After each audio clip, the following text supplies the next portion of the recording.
Bonjour, bienvenue sur Pareil à l'Aigle Télévision dans notre tranche de l'utile et l'agréable. J'espère que vous êtes bien portants en famille, de partout où vous nous suivez. J'espère que pour ceux qui sont en vacances, vos vacances se passent bien et que par la grâce de Dieu, tout va bien. De toutes les façons, le Seigneur est au contrôle de tout. Alors, aujourd'hui, nous allons parler d'un nouveau sujet. J'espère qu'il va aussi vous bénir autant que ça nous a déjà bénis nous-mêmes, ensemble avec mes invités. Bonjour, Pasteur Moïse. Bonjour, Maman Sergine. Comment vous allez, Pasteur Moïse? Seigneur nous fait grâce. Et en famille? Très bien, très bien. J'aime bien poser cette question. La famille est importante. Bonjour, Docteur Rebot. Bonjour, Maman Sergine. Vous allez bien? Ça va, Dieu fait grâce. Amen. Alors, nous allons parler aujourd'hui du respect du sacré. Le respect du sacré. C'est quoi le sacré? Pourquoi il faut respecter le sacré? Quelles sont les conséquences lorsque l'on ne respecte pas les sacrés? Nous allons voir autour de toutes ces choses comment ça se passe et nous espérons que vous serez vraiment édifiés. Mais avant cela, nous allons prendre notre verset du jour avec le docteur Rebot. Alors, merci beaucoup, Maman Sergine. Notre verset du jour se trouve dans le texte de Daniel chapitre 5. L'histoire est longue, mais nous allons juste prendre 3 versets que nous allons lire et nous allons voir notre verset du jour. La Bible est en train de dire, Daniel 5, verset 23, « Tu t'es élevé contre le Seigneur des cieux, et les vases de sa maison ont été apportés devant toi, et vous vous en êtes servis pour boire du vin, toi et tes gens, tes femmes et tes concubines. Tu as loué les dieux d'argent, d'or, d'airain et de fer, et de bois et de pierre, qui ne voient point et qui n'entendent point, et qui ne savent rien. Et tu n'as pas glorifié le Dieu qui a dans sa main ton souffle et toutes tes voies. C'est pourquoi, verset 24, c'est pourquoi il a envoyé cette main, cette extrémité de main qui a tracé cette écriture. Voici l'écriture qui a été tracée. Compter, compter, peser et diviser. Voici l'explication de ces mots. Compter, Dieu a compté ton règne et y a mis fin. Peser, tu as été pesé dans la balance et tu as été trouvé léger. Diviser, ton royaume sera divisé et donne aux Mèdes et aux Perses. Donc voilà notre verset du jour. C'est l'histoire de Belshazzar qui était le roi de Babylone. C'est la période où Babylone avait pris son hégémonie sur Israël et ils avaient déporté le peuple. Et c'est l'histoire de Daniel. La Bible est en train de nous montrer qu'il y avait Belshazzar, un fils du roi Nabuchodonosor, qui, dans sa royauté, quand il a remplacé son père, il a osé prendre les éléments qui avaient été déportés de la maison de Dieu quand ils avaient pris les enfants d'Israël et qu'ils les avaient déportés. Il a pris les éléments, les ustensiles qui servaient au culte des enfants d'Israël et il a commencé à boire à l'intérieur. Donc il y avait une fête, une réception. Il a fait venir, il a demandé qu'on emmène ces ustensiles-là qui servaient à servir Dieu. Et il a pris ça pour boire avec ses concubines et dans leur fête qui était remplie de toutes sortes de souillures. Et ils ont vu, pendant que ça se faisait, une main qui est venue écrire sur le mur. Et cette main avait écrit compter, compter, peser et diviser. Et c'est dans ce texte que nous sommes pour parler du respect du sacré. Alors, ce texte qui est écrit sur le mur était un jugement que le Seigneur est venu donner au roi Belshazzar. Je vous évite tout l'historique qu'il y a autour dedans. Et je vais m'asseoir sur ces 3 mots que Dieu a dit. Il a dit compter, compter, peser et diviser. Il lui a dit parce que tu as utilisé ce qui est sacré. Daniel donne toute l'explication. Je vais survoler. Parce que tu as utilisé ce qui était sacré, voilà ce que Dieu a fait, c'est qu'il a compté ton royaume, il a divisé, il t'a compté, il a compté ton royaume, tu as été trouvé léger et il l'a divisé. Et il dit que lorsqu'il parle de compter, ça veut dire il a compté, il t'a compté, il a compté ton royaume. Il a compté les années de ton royaume. Ce qui se passe lorsque nous touchons au sacré sans conscience ou que nous jouons avec ce qui est sacré ou que nous détruisons, nous touchons sans respect les choses que Dieu a consacrées pour son service. La première chose que la parole nous donne comme conséquence, c'est que nous sommes comptés. C'est que nos années sont comptées. Nos années sont comptées. notre prospérité est comptée. Elle est réduite. Vous voyez, c'est comme l'expression qui dit « vos jours sont comptés ». Ça veut dire « les jours sont réduits ». Ce qui devait passer plus de temps est réduit. Le règne de Belshazar devait prendre plus de temps, mais à cause de cette erreur-là, parce qu'il a touché au sacré, ses nombres d'années au règne a été réduit. Le Seigneur est en train de dire, ton royaume, ton règne a été compté. Quand vous jouez avec les choses de Dieu, vous jouez avec des choses qui ont été consacrées par Dieu dans l'église, les matériaux de l'église. Il y en a même qui vont jusqu'à voler des histoires dans l'église. Nous en parlerons durant toute l'émission. Les conséquences qui arrivent, c'est que vous rétrécissez votre durée de vie. Vous rétrécissez les années qui sont comptées pour vous. La Bible est en train de nous montrer la même histoire avec le fils du sacrificateur Élie, ils étaient au service, mais ils jouaient avec le service. La Bible dit qu'ils étaient arrivés jusqu'au point où quand les gens venaient pour offrir à Dieu, ils prenaient leur trident, leur fourchette, ils piquaient dans la nourriture qui devait être servie à Dieu et ils bouffaient ça. La Bible dit qu'ils couchaient avec des femmes qui venaient pour servir Dieu, pour offrir là-bas. Et Dieu a fait un jugement sur eux. Ils étaient jeunes, mais ils sont mortaux. La Bible dit qu'ils ont été tués à la guerre. Aucun d'eux n'a survécu. Vous allez remarquer, tous ceux qui jouent avec le sacré, tous ceux qui font de la blague avec les choses de Dieu, finissent toujours mal. Ils finissent tôt et ils finissent toujours mal parce qu'on ne joue pas avec les choses que Dieu a consacrées. La deuxième chose, nous allons nous étendre durant toute l'émission. La deuxième chose que la Bible est en train de toucher ici, c'est qu'il dit « pesé ». Tu as été trouvé léger. La deuxième chose, lorsqu'on joue avec les choses de sacré que la Bible nous dit, c'est que nous sommes légers. Dans les choses spirituelles, dans le monde, ceux qui arrivent à gouverner, ceux qui arrivent à faire des exploits et aller loin, c'est ceux qui pèsent. Parce que tout ce que nous vivons physiquement est régi par les lois spirituelles. Vous voyez? Et quand spirituellement tu es léger, tu peux être emporté par tout vent. C'est comme ça qu'il y a des gens, dès qu'on veut, comme on dit en lingala, parce qu'il pèse, il est léger. Il n'a aucun poids spirituel. Vous voyez, même dans la sorcellerie, dans le monde des occultistes, on sait qu'il y a des niveaux. Vous voyez, un occultiste qui est plus élevé, tu ne peux pas, toi qui es moins élevé, arriver à éteindre ou bien à frapper quelqu'un qui est plus élevé que toi. C'est un monde de domination. C'est un monde de poids spirituel. Et ceux qui n'ont pas de poids spirituel, ceux qui sont légers spirituellement, c'est comme ça qu'on les bouffe facilement, on les envoûte facilement, ils sont légers. Et tout ce qu'ils font ne prospère pas parce qu'ils n'ont pas de poids. Dès que vient une tempête dans leur vie, ça les pousse. Ça me fait penser à l'histoire des enfants, des disciples de Jésus qui étaient avec Jésus dans la barque. Quand la tempête soufflait, tout était agité et eux, ils étaient agités avec. Mais Jésus qui pesait était à l'intérieur de la barque. Il est sorti, il a dit, mais vous êtes agités pourquoi? Même si le vent souffle, moi je pèse, je suis à l'intérieur, rien ne peut vous arriver. Alléluia. Donc, c'est ça qui arrive lorsque on ne fait pas attention aux choses sacrées. C'est qu'on est compté et nous pesons léger, nous devenons légers spirituellement. Tout ce qui vient nous atteint. Tout ce qui a, c'est comme quelqu'un qui atteint le sida. Vous voyez, ce qui tue, ce n'est pas le sida. Ce qui tue, ce sont les infections que l'on a, parce que le sida brise les immunités. Les gens ne meurent pas du sida, mais ils meurent de toutes les infections qui viennent par le sida. Hein? Les médecins vont, je crois, compléter ce que je suis en train de dire. Donc, ça brise les immunités. Tu deviens léger, tu deviens vulnérable. Et la troisième chose, pour finir ce verset du jour qui nous a pris du temps, c'est que ton royaume sera divisé et sera donné aux Mèdes et aux Perses. La troisième chose, lorsque on joue avec les choses sacrées, c'est que nous sommes divisés. Ce qui est à nous va chez d'autres personnes. Il dit, ton royaume sera divisé, ira chez les Perses et chez les Mèdes. Donc, ce qui t'appartient est récupéré par d'autres personnes. Les bénédictions qui sont censées arriver dans ta vie ne t'arrivent pas. C'est les choses qui sont censées tomber sur ta vie parce que tu as joué avec les choses de Dieu, ça tombe sur d'autres personnes. C'est comme ça que certaines personnes, ils se demandent vraiment avec toutes les grâces qu'il y a sur ta vie, avec tous les potentiels, les talents que tu as, la beauté que tu as, il y a des choses qui ne t'arrivent pas. Tu te demandes pourquoi jusque-là je ne suis pas marié, je suis jolie, j'ai tout, mais comment on ne me voit pas? Des fois, c'est parce que tu as joué avec des choses sacrées quelque part, tu as oublié, tu ne t'es pas rendu compte de ça. Des fois parce que tu as négligé ce que Dieu appelait sacré et il y a des choses, des bénédictions, des choses qui sont attachées à ta vie, qui sont censées t'arriver, mais que Dieu a divisé et il a donné à d'autres personnes.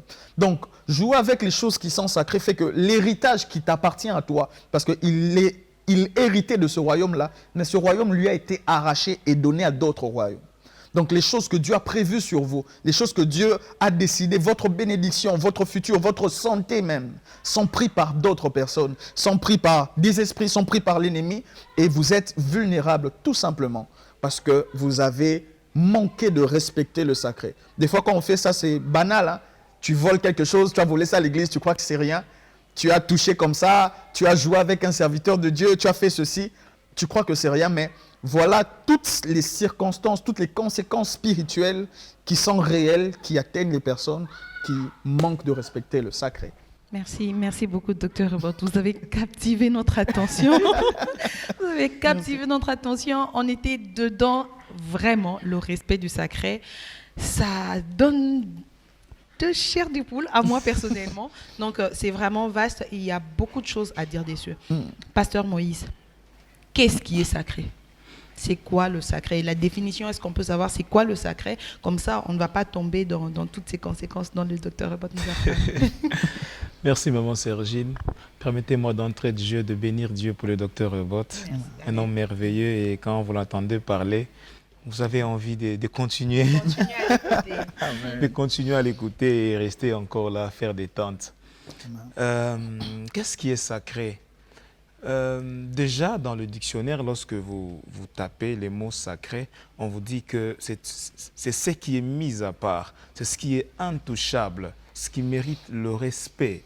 Vous voyez un peu ça? Ce qu'on ne peut pas transgresser.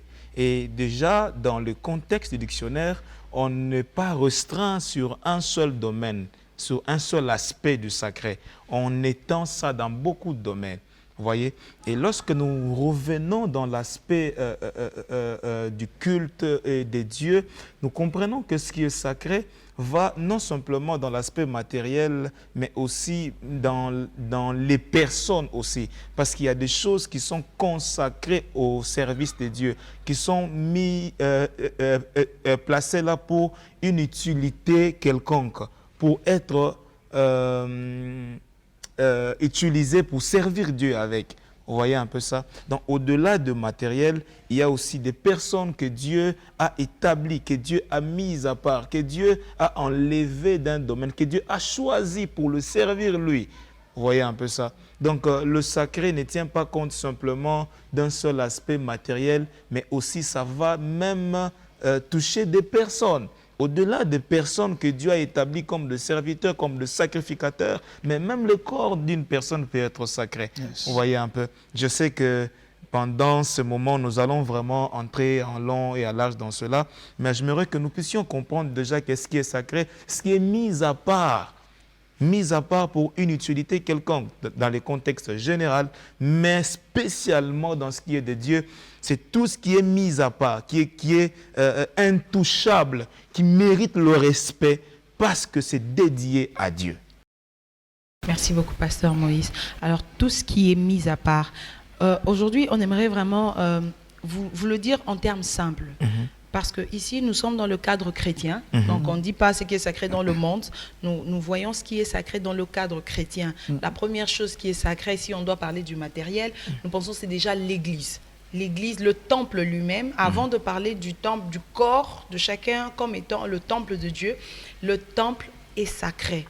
Donc, à toutes ces personnes qui entrent banalement dans la maison de Dieu, parce que nous le remarquons un peu, hein, au fur et à mesure, vous allez aller dans l'église, vous trouvez quelqu'un qui vient, qui utilise son papier mouchoir, là, il prend, il les jette dans la maison de Dieu. Pour ne parler que de ça déjà. Il jette dans la maison de Dieu, il s'en va, bien qu'il y a des poubelles de côté, les gens viennent, une maman qui donne à manger à son enfant, il laisse tout ça en désordre et tout. Le docteur Rebot a dit ici, les gens qui volent des histoires. Donc, à l'église, je pense, je peux dire, si on élève un stylo, on dit voilà, ces stylos, c'est pour les serviteurs, voilà, on dépose là. Oui, hein, docteur, qu'on le dise comme ça, pour que ça soit un peu clair pour les gens. On dit ces stylos, voilà, on le dépose comme ça, c'est un stylo des serviteurs. Si quelqu'un vient, il touche à ces stylos, il les déplace, il a touché à quelque chose qui est sacré. Nous sommes d'accord. Donc, tout ce qui est dans la maison de Dieu et qui est mis à part pour le service de Dieu. Il y a des Bibles qu'on donne à l'église. vous prenez la Bible, vous partez avec, ce n'est pas pour vous. Vous avez touché au sacré. Et toutes ces conséquences dont nous parlons ici, ça peut vous arriver. Donc, apprenons à respecter tout ce qui est dans la maison de Dieu. Donc, quand vous en tout ce que vous trouvez, que ce soit tableau, que ce soit micro, les chantres, ce matin, aujourd'hui, nous allons parler aux chantres. Cherchons. Les chantres jettent les micros n'importe comment. Il faudrait, parce que ce sont des investissements pour Dieu, c'est pour le service de Dieu. Les batteurs, vous venez, vous prenez les baguettes, vous les cassez n'importe comment. Donc, chaque fois que vous ne prenez pas soin de quelque chose qui est à votre charge dans la maison de Dieu, vous avez touché à quelque chose de sacré. Parce que moi, je ne vais pas parler des serviteurs, on va y arriver avec les serviteurs, mais je veux juste parler des matériels, des biens qui sont dans la maison de Dieu.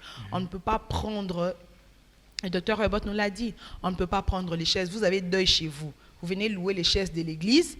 Non, moi 10 chaises, ce sont des biens de la maison de Dieu. C'est ce qu'on a remarqué ici dans le verset du jour. Le roi avait une fête, il allait prendre les objets qui servaient à faire le service de Dieu. Vous venez, vous prenez les micros, vous prenez les histoires, vous allez avec, vous abîmez des fois. Donc, si nous pouvons faire la part de choses entre les biens de Dieu et les biens personnels, je pense que ce serait pour nous une façon d'être bénis et d'éviter toutes les malédictions qui sont liées aussi à un peu cela. Donc, pour prendre un dernier exemple, peut-être avant de donner la parole au docteur Rebot, lorsque vous allez toucher à quelque chose, donc parce qu'à l'église, c'est déterminé, tel frère fait ceci, telle sœur fait cela. Lorsque vous outrepassez vos responsabilités, vous allez toucher au-delà, vous quittez votre place, vous allez toucher à la chair, vous allez toucher aux histoires qui appartiennent aux serviteurs de Dieu. Je pense que Usa a été frappé dans la Bible, non, docteur Rebot, pasteur Moïse, par rapport à ça, parce que vous touchez des choses qui ne vous sont pas permises. Donc, que chacun reste à sa place, que l'on apprenne peut-être à respecter les choses de Dieu dans la maison de Dieu. Je pense que je suis restée dans la limite de ce qui doit être dit. Alors, docteur Rebot, est-ce que vous pouvez nous dire, c'est quoi la crainte de Dieu dans le sacré? Ok, merci beaucoup, maman Sergine. Alors, j'ai besoin qu'on mette une petite nuance d'abord. La crainte de Dieu dans le sacré n'est pas à confondre avec la peur de Dieu. Nous craignons Dieu pas parce que nous avons peur des conséquences de ne pas craindre Dieu, mais nous craignons Dieu parce que nous le connaissons et nous l'aimons. Je donne cet exemple souvent. Lorsque, à la maison, vous savez que faire tomber un verre, maman n'aime pas que les verres tombent. Vous évitez que les verres tombent et qu'ils se cassent, pas parce que vous avez peur que maman vous punisse, vous envoie dans la chambre, mais parce que vous aimez votre maman, vous ne voulez pas la contrarier. Oui. Donc, le respect du sacré ne doit pas d'abord être parce que nous avons peur des conséquences qui sont liées à ce manque de respect, oui, mais d'abord parce que nous respectons Dieu. Okay. Parce que d'abord, nous avons de la considération pour Dieu. Okay? Oui. Parce que la Bible dit, le fils demeure dans la maison, mais l'esclave ne demeure pas toujours. Celui qui fait les choses parce qu'il a peur des conséquences, celui-là, c'est un mercenaire. Ça veut dire, quand les conséquences ne seront pas là, il pourra toujours les faire. Donc, il est important de comprendre que lorsqu'on parle de la dimension de la crainte, c'est parce que nous reconnaissons la grandeur de Dieu et nous savons qu'il est grand. Mais ça n'exclut pas non plus le fait que nous savons aussi que Dieu est amour, mais il frappe aussi. Il frappe aussi. Il est amour, mais il frappe aussi. Et beaucoup de gens, pour finir ma réponse, beaucoup de gens ne considèrent cette dimension de la crainte que lorsqu'ils sont vus. La Bible est en train de dire dans le livre de Matthieu, chapitre 10, 28, « Ne craignez pas ceux qui tuent le corps et qui ne peuvent tuer l'âme. Craignez plutôt ceux qui peuvent faire périr et l'âme et le corps dans la guéhenne. » Beaucoup de gens ne trouvent pas les choses graves tant que c'est caché. Oui. Vous voyez? Donc, il a volé quelque chose à l'église. Bon, vu que personne ne voit ça, c'est pas grave. Donc, c'est pas grave. Ils oublient que même si les hommes n'ont pas vu ça, Dieu voit. Okay. Et les hommes peuvent te mettre en prison, ils peuvent te blâmer, tout ça. Mais les conséquences spirituelles sont plus graves que les conséquences. Sont réelles. Dieu qui te voit, le monde des esprits te voit. Vous voyez, avant que le diable ne puisse toucher quelqu'un, il a besoin de la permission de Dieu. C'est ce que l'on voit dans l'histoire de Job. La Bible dit que Job, lorsque Satan voulait toucher Job, il venait, il demandait la permission à Dieu. Seigneur, est-ce que je peux toucher à ses biens? Est-ce que je peux toucher à ce qu'il a? Et c'est Dieu, parce qu'il savait que Job le craignait, il a dit touche à tout, mais ne touche pas à sa vie. Vous voyez? Lorsque vous marchez en dehors de la crainte de Dieu, vous êtes en train d'offusquer la seule personne qui vous protège. Parce que la Bible dit que le diable n'est venu que pour détruire. Il n'a pas un autre travail. Et marcher en dehors de la crainte de Dieu, c'est se livrer entre les mains de l'ennemi. Parce que Dieu ne peut pas permettre que vos cheveux tombent. Mais lorsque vous marchez en dehors de la crainte de Dieu et que le diable veut vous toucher, le diable va vous toucher. Vous vous livrez tout seul entre les mains de l'ennemi. Donc faites attention à ce qui tue l'esprit, à ce qui peut toucher l'esprit.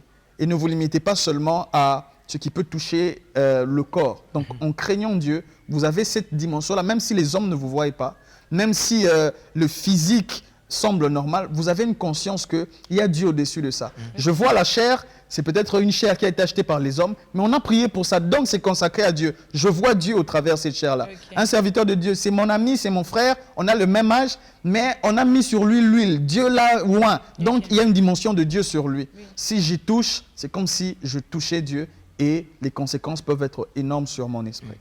Merci beaucoup, Dr. Robot.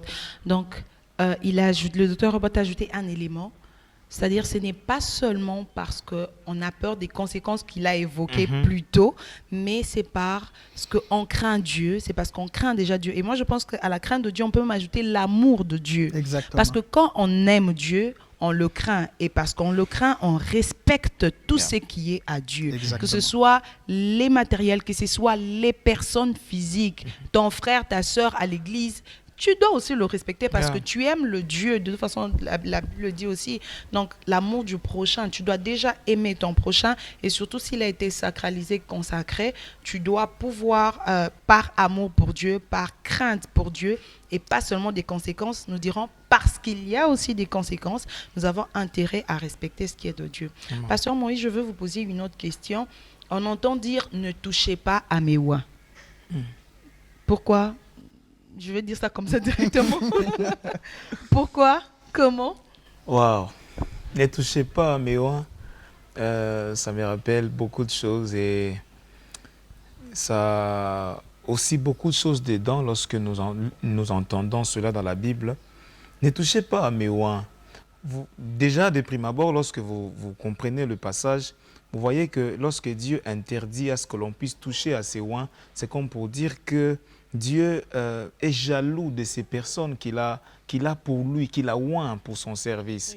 Et toucher à ces personnes-là, ce serait toucher Dieu.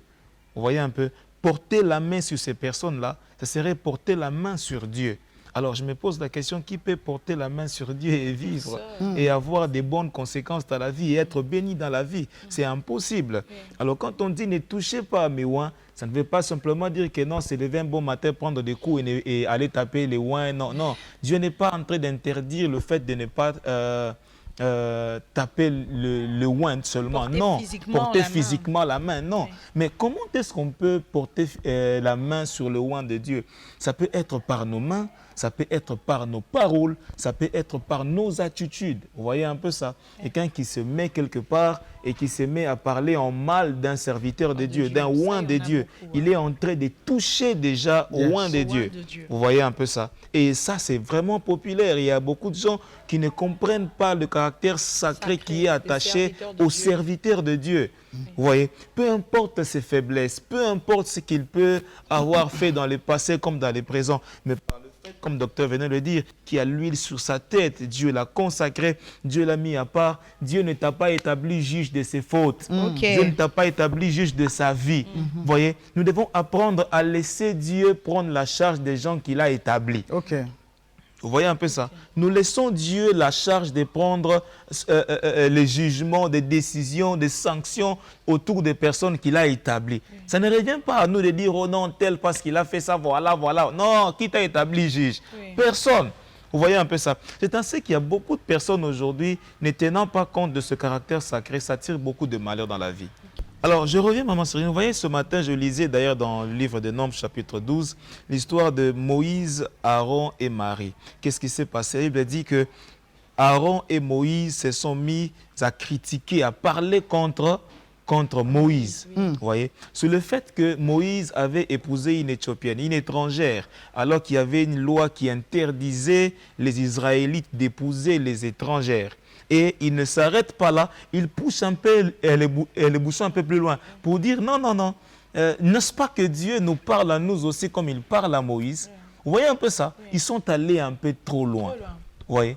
Alors, qu'est-ce qui se passe? Donc, dans l'air dire, c'est comme pour dire que non, on peut s'en passer de Moïse. Là, Moïse, là, il n'est rien, vous voyez. Il ne respecte pas parce qu'il a commis telle chose, telle bêtise. Ça veut dire qu'il ne peut plus répondre au nom de Dieu. Nous aussi, on peut aller. Ça, c'est un crime. Ça, c'est une erreur grave. Moi, je me dis qu'ils auraient dû laisser Dieu prendre la charge de Moïse, constater cela et juger Moïse par rapport à ça. Mais qu'est-ce qui se passe? Dieu appelle, il dit Moïse, Aaron et Marie, venez, suivez-moi dans la tente d'assignation. Vous voyez, il leur dit, si c'est le vrai un prophète, moi, Dieu, je le parlerai par une vision ou par un songe. Mais avec Moïse, je parle avec lui des bouches à bouche, vous voyez un peu ça. Oui. Je parle avec de manière différente. C'est comme pour dire quoi? Ici, j'ai saisi l'occasion de parler un peu aux jeunes et à tout le monde en fait. Ce n'est pas parce que tu commences à prophétiser aujourd'hui que ton père spirituel n'est rien. Non, impossible. Ce n'est pas parce que tu parles en langue aujourd'hui que tes aînés ne peuvent plus rien contre toi. Non, c'est faux. Non, la grâce que tu as n'exclut pas la préséance. La grâce que tu as n'éteint pas le sacré dans des personnes que Dieu a établies. Okay. Vous voyez un peu ça? C'est ainsi que beaucoup aujourd'hui créent de ministère en ministère. Pourquoi? Parce qu'ils n'ont pas supporté l'autorité, ils n'ont pas compris, bien, ils ont découvert quelque chose. Ah non, lui aussi, non, c'est faux.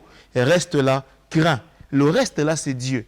Je me encore dire encore, s'il vous plaît, ne vous amusez pas à suivre des vidéos pour dire non, non, voilà, tel serviteur a fait ceci, tel pasteur a fait cela. C'est de la bassesse. C'est s'attirer de malédiction.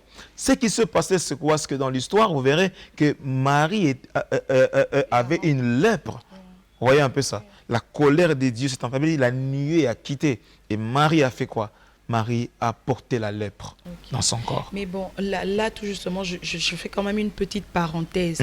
Aujourd'hui, nous avons les réseaux sociaux. Yeah. Pour revenir dans le cadre de notre pays, de notre génération, si je peux dire, là, il n'y a pas de patron, il n'y a pas de... C'est vrai, il y a des lois aujourd'hui, des numériques et tout, mais tout le monde se permet de poster ce qu'il veut, tout le monde se permet de commenter, c'est tout le monde qui juge au fait. Alors, quelle est la bonne attitude? Certaines personnes disent...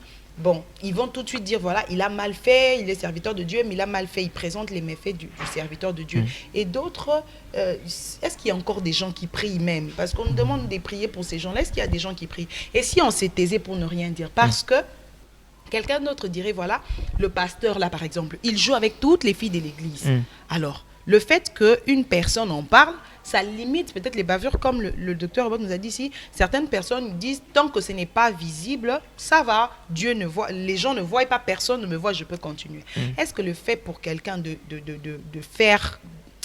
rendre cela public, ça ne sauve pas les gens? Bon, c'est une petite polémique dans le sens où quelle est l'attitude qu'il faudrait avoir par rapport aux serviteurs lorsqu'ils ne rentrent pas dans la ligne?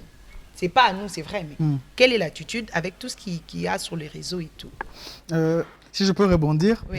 Je crois que cette question, elle est fondamentale parce que les réseaux sociaux sont devenus les tribunaux. Vous voyez, les gens ont l'impression que on règle tous les conflits se règlent maintenant sur les réseaux sociaux.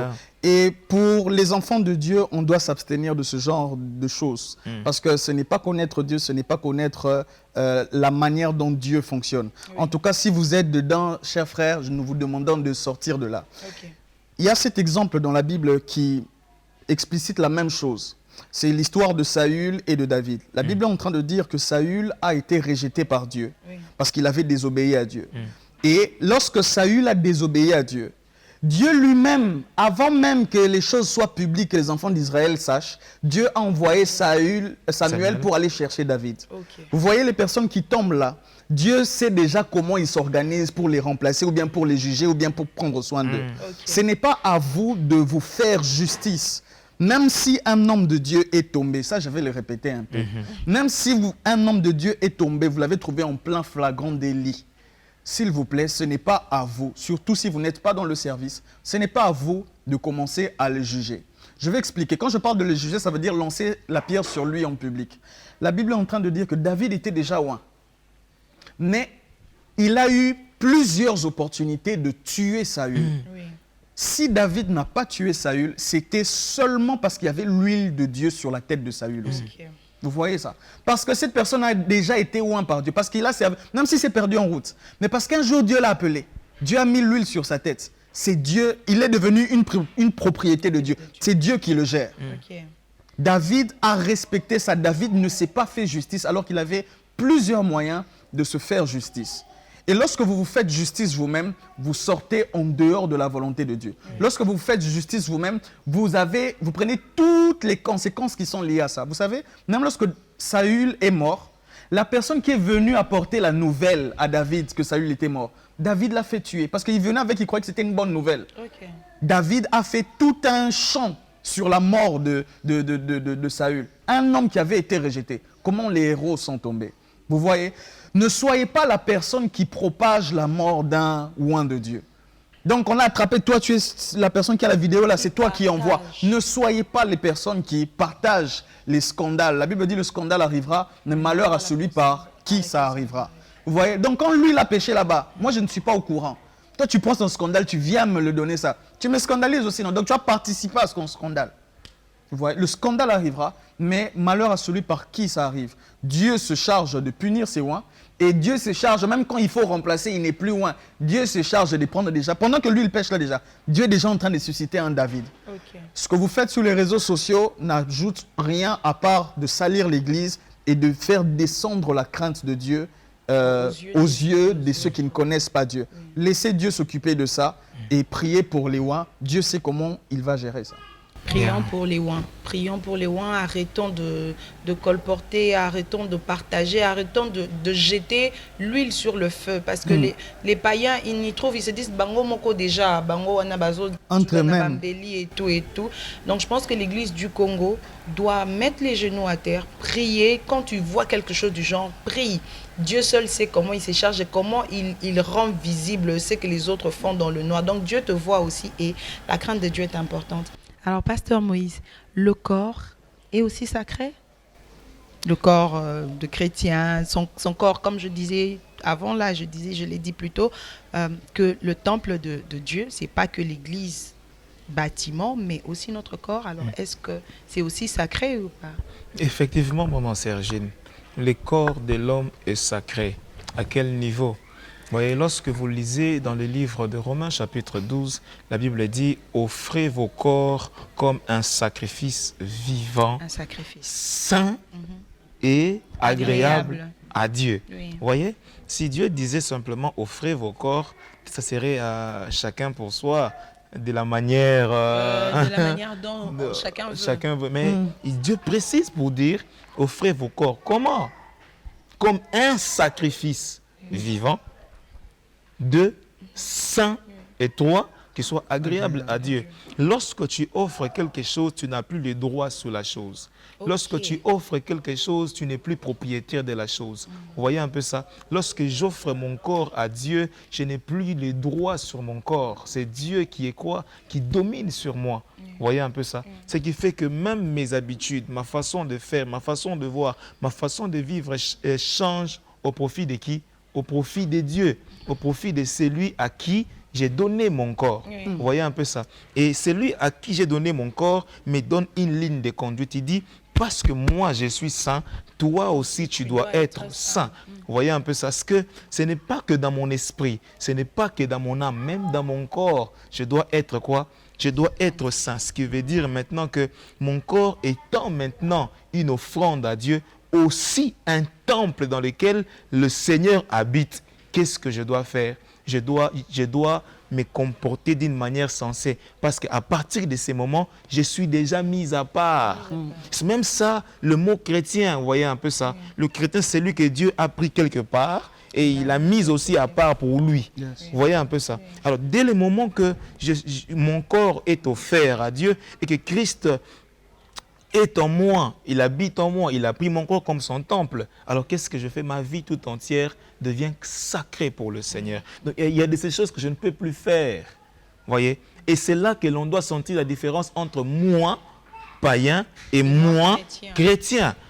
Ça ne doit pas être la même chose comme général. Il y a un scène qui disait avant l'indépendance et régale après l'indépendance. Non, c'est impossible. Vous voyez, avant Jésus doit être différent de pendant Jésus. Yes. Vous voyez un peu ça?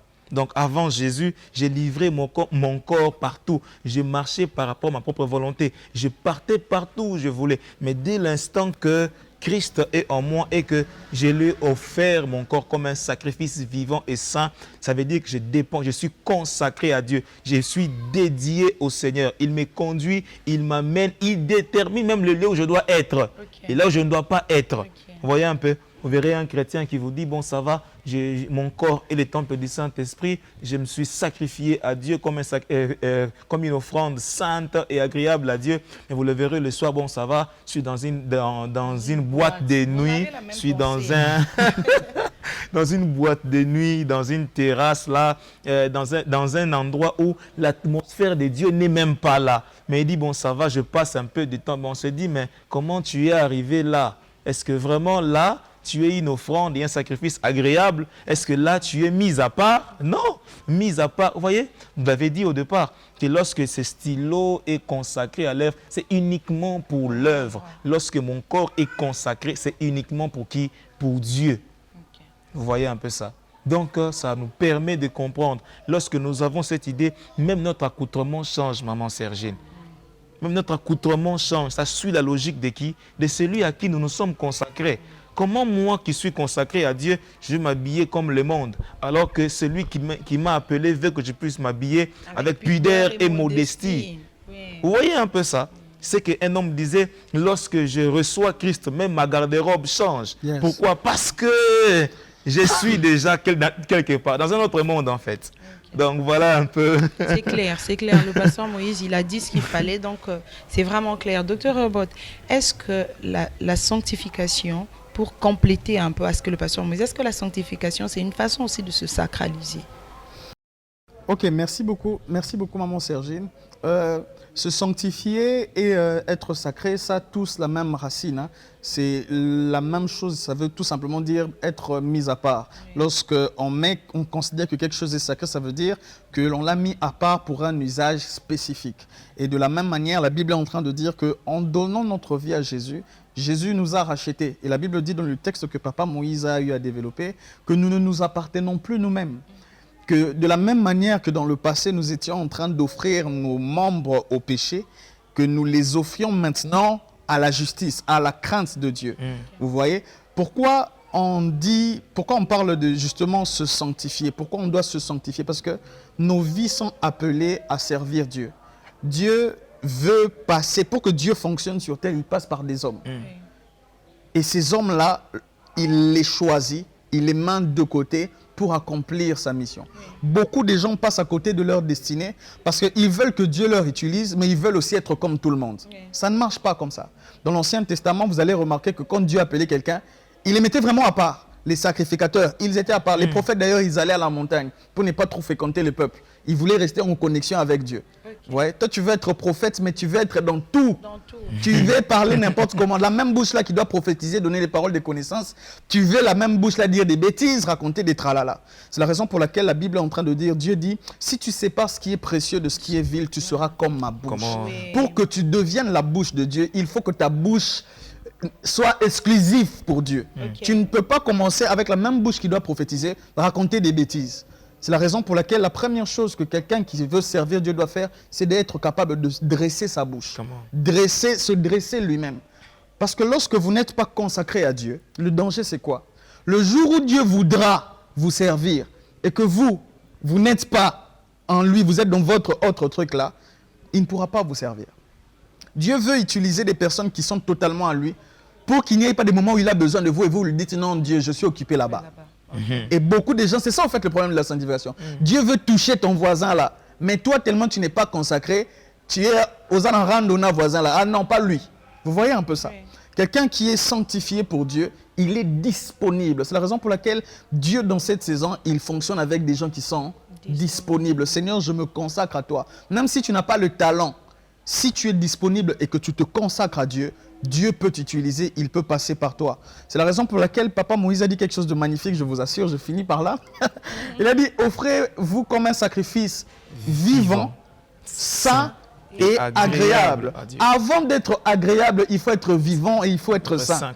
Vous voyez, vous ne pouvez pas être un sacrifice agréable sans être vivant. Vivant, ça veut dire c'est volontaire, vous n'êtes pas mort. Vous voyez qu'on se donne à Dieu là.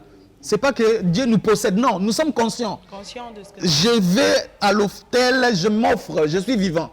Jésus s'est donné comme un sacrifice vivant.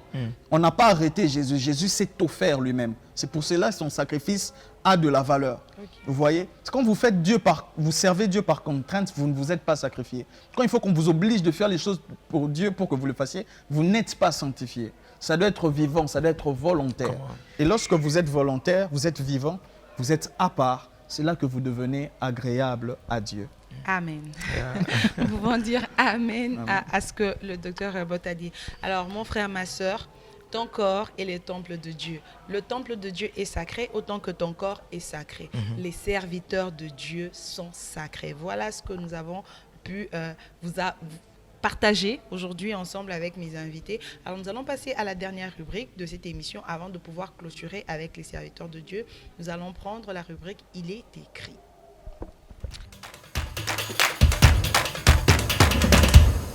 Alors notre premier verset, nous allons le prendre dans le livre de Psaume 115, le verset 15. La Bible dit « Ne touchez pas à mes oins et ne faites pas de mal à mes prophètes ». Notre deuxième verset, c'est dans le livre de Romains 12, le verset 1er, la Bible dit « Je vous exhorte, frères, je vous exhorte donc, frères, par les compassions de Dieu, à offrir vos corps comme un sacrifice vivant, saint, agréable à Dieu, ce qui sera de votre part un culte raisonnable. » Le troisième texte, il est dans le livre de 2 Timothée, au verset 2. 2 Timothée 2, le verset 21. La Bible dit, si donc quelqu'un se conserve pur en s'abstenant de ces choses, il sera un vase d'honneur, sanctifié, utile à son maître, propre à toute bonne œuvre. Alors, nous allons passer la parole à nos intervenants. Docteur Herbot, Pasteur Moïse, est-ce que vous avez quelque chose que vous pouvez dire à nos frères, à nos sœurs qui nous suivent, de façon à clôturer ce moment? Comme dernier mot, je crois que nous avons eu à le développer pendant cette émission. Ne craignez pas ce qui tue le corps, mais craignez ce qui peut tuer et votre esprit, et votre corps, et votre âme. Respecter le sacré, c'est être conscient qu'il y a Dieu, dans le Dieu qu'on ne voit pas là existe, et que les conséquences spirituelles sont réelles. Beaucoup de gens vivent mal, ils ne voient pas leurs choses s'améliorer, ils sèment mais ils ne récoltent pas, ils se battent, ils ont l'impression qu'ils n'ont pas de chance, tout ce qu'ils font, ça ne marche pas. Des fois et souvent, c'est lié à ce manque de crainte de Dieu. Vous vivez au fait sans couverture spirituelle. Lorsque Dieu ne sait pas vous couvrir, vous êtes à la merci de l'ennemi. Or, la Bible dit dans le livre de Jean, chapitre 10, le verset 10, que l'ennemi ne vient que pour dérober et détruire. Lorsque le diable entre dans votre vie, ce qu'il fait, il détruit, il abîme tout. Et la crainte de Dieu, la protection que nous avons de Dieu, c'est la seule garantie qui peut nous permettre de marcher ici sur terre et d'être sûr de réussir. C'est comme ça que plusieurs vont trouver des refuges dans l'occultisme, dans la magie, pour avoir une protection. Mais la Bible dit que seule la bénédiction de l'Éternel enrichit et ne se fait suivre d'aucun chagrin. Si vous vivez loin de Dieu, vous êtes à la merci de l'ennemi et vous ne pourrez pas réussir ici sur terre. Que la crainte de Dieu soit votre partage, que la crainte du sacré vous remplisse afin de vivre pleinement votre vie sur terre. Amen, amen. Pasteur Moïse. Merci, maman Sergine. Ce que je pourrais ajouter à ce que le docteur venait de dire, c'est que je prie vraiment que chacun de nous comprenne que son corps est sacré et qu'il est mis à part pour le Seigneur. Tu vois, lorsque tu as cette conscience-là en permanence, je t'assure que tu vas marcher de manière différente. Tu ne vas pas te laisser entraîner par n'importe quoi. Et j'aimerais que tu comprennes une chose. Tu ne dois pas te laisser emporter par ce qui est mal, par le fait qu'on t'a proposé ou tu as trouvé ça. Mais la Bible dit Caïn, les péchés se couchent à ta porte. Tu dois comprendre que les péchés est là, mais ce qui est important, c'est quoi? Ce que Dieu dit quand il dit, mais toi, domine sur ce péché. Ce que Dieu a déposé en toi, la capacité de dominer sur ce mal et de rester consacré, de rester, de garder ta nature sainte. Ne perds pas, ne trahis pas la race des enfants de Dieu et reste enfant de Dieu, reste ce sacrifice vivant, saint et agréable au Seigneur. Que Dieu vous bénisse. Merci beaucoup, Pasteur Moïse. Alors, nous espérons que cette émission vous a vraiment béni et que ça peut vous apporter un plus dans votre vie. Alors, si vous vous retrouvez dans une situation telle que vous avez déjà touché au sacré, si vous pouvez réparer. Si vous devez vous repentir, repentez-vous, voyez un pasteur qui peut prier pour vous de manière à ce que cette charge vous quitte et que vous soyez vraiment léger.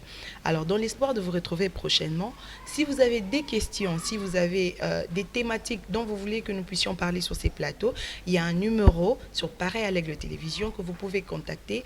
Vos messages vont nous parvenir et nous allons développer ces sujets ici de manière à ce que vous soyez bénis et que vous puissiez bénir aussi le peuple de Dieu.